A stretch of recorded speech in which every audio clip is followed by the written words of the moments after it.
Hi friends, welcome to Ammu and అమ్మ ఛానల్లో. చూడండి ఫ్రెండ్స్, మనము చికెన్ ఫ్రై చేస్తున్నామండి. గ్రేవీ కాకుండా డ్రైగా చేసుకుందాము. మరీ అంత డ్రై అంటే డ్రై కాదు, ఒక రకంగా ఉంటుందండి. స్మూత్గా డ్రైగా చేసుకుందాము. చికెను ఏమి హెవీ మసాలాలు అయితే వేయలేదండి.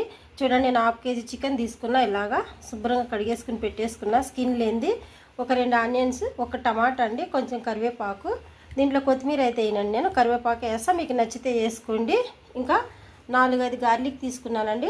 కొంచెము జింజరు, అదే అల్లం, కొంచెము తెల్లగడ్డ అండి. ఇవి ఒక 4 పీసులు, ఒక చిన్న ముక్క తీసుకుని ఇలా తరుక్కోవాలి. ఒక మసాలా వేసుకోవచ్చు కదంటే, కాదండి, ఈ చికెన్కి ఇలానే బాగుంటుంది. ఫ్రెష్గా పీసెస్గా కట్ చేసుకోవాలి మనం. చాలా బాగుంటుందండి ఫ్రై అయితే, రసంలోకి కానీ పప్పులోకి కానీ. ఇది ధనియాల పొడి, ఇది వచ్చేసి పసుపు, కారము, ఇది గరం మసాలా అండి. చికెన్ మసాలా కూడా నేను యూజ్ చేయడం లేదు. వాటర్ కావాలంటే కొంచెం వేద్దాము. ఉప్పు అయితే వేయాలి, ఉప్పు నేను పెట్టలేదండి. ఆయిల్ కూడా కొంచెమే వేద్దామండి, ఎక్కువ అయితే ఆయిల్ కాదు. చూడండి, ఇది చాలా బాగుంటుంది ఈ చికెన్ ఫ్రై. ఇంట్లో ఏం లేనప్పుడు ఇలా ఉన్న దాంట్తోనే చేసేసుకోవచ్చు. చికెన్ ఫ్రై చాలా బాగుంటుందండి. 2 ఆయిల్ అయితే పెట్టేసినాం మనం, ఇంకా వేసేద్దాము అన్నీ. చూడండి ఫ్రెండ్స్, కొంచెం ఆయిల్ వేసినానండి, నేను మరీ ఎక్కువ అయితే వేయలేదు.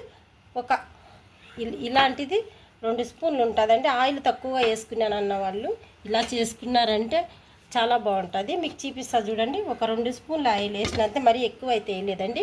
దీని స్పెషాలిటీ ఏంటంటే, ఫస్ట్ ఏం వేయకూడదు, ఉత్తి చికెనే వేయాలి. ఆయిల్ ఎక్కింది కదా, ఇలా ఆయిల్ ఎక్కగానే చికెన్ అంతా వాటర్ పీల్చుకునేలాగా చికెన్ వేసుకోవాలండి. ఈ ఫ్రైకి ఇలానే చేసుకోవాలి. అంటే అల్లం వెల్లుల్లి పేస్ట్, అల్లం వేయాలి కదకంటే కాదండి, నేను ఎలా వేసినాను అలాగే వేసి మీరు ట్రై చేయండి.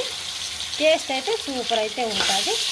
ఇది ఇలానే ఆయిల్ వేసుకున్నాక మనం కొంచెం ఉప్పు అయితే వేద్దామండి. చూడండి, దీంట్లో కొంచెము కళ్ళుప్పు వేస్తున్నాము, చికెన్కి పట్టాలి బాగా. ఇది కొంచెము వాటర్ అంతా ఈ ఆయిల్, కొంచెం ఆయిల్ వేసినాము కదా, ఇది మొత్తం అంతా అబ్జర్వ్ చేయాలి. కళ్ళుప్పు, వాటరు, చికెన్ ఇలా పచ్చి వాసన ఈ ఆయిల్లోనే పోవాలి. ఇప్పుడు వాటర్ అంతా వస్తుందండి దీంట్లోకి. అప్పుడు మనం వేసేటివన్నీ వేద్దాము. ఒక 10 నిమిషాలు ఇలానే ఉడకాలి. చూడండి, ఇలా తెల్లగా వచ్చింది కదా చికెను. ఇప్పుడు మనము చూడండి, అల్లము వెల్లుల్లి వేసేసుకుందాం. ఇది ఇలానే చేసుకోవాలండి. ఇంట్లో అది లేదు ఇది లేదు అన్నప్పుడు ఉన్న దాంట్లో చేసుకునేదానికే. మనకి ఇది ఆయిల్ అన్నీ వేయించాలంటే ఎక్కువ ఉండాలి కదా. ఇప్పుడు మనం ఫ్రై చేయాలంటే ఇలా వాటర్లోనే కొంచెం 1 స్పూన్ ఆయిల్తో చికెన్ సూపర్గా టేస్టీగా రెడీ అయిపోతుంది. ఇలా కొంచెము అల్లము, ఈ తెల్లగడ్డ దీనికి పట్టాలి.